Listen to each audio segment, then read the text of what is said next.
High Debashis, আজকে জানা অজানার মাঝে এসে তোমার কেমন লাগছে?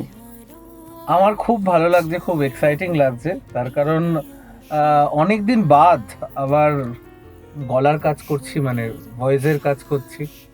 একটা সময় নিয়মিত করতাম, কিন্তু মাঝখানে আহ, অভিনয়ের জন্য বা শুটিংয়ের জন্য সেগুলো আর করা হয়নি। কিন্তু আবার নতুনভাবে একটা নতুন যাত্রা শুরু।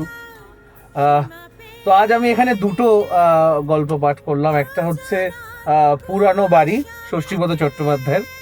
আরেকটি হচ্ছে সহ যাত্রিনী, নিহার রঞ্জন গুপ্তের। দুটোই ভূতের গল্প, হরর। আর আমি হরর স্টোরির খুবই বড় ফ্যান। মানে আহ, শুনতে ভালো লাগে, দেখতে ভালো লাগে, সবই ভালো লাগে। কিন্তু আজ আমি দুটো গল্প পাঠ করলাম, খুব ভালো লাগছে, খুব এক্সাইটেড। অনেক কিছু শিখলাম ভয়েস অ্যাক্টিং এর ব্যাপারে। খুব এক্সাইটেড।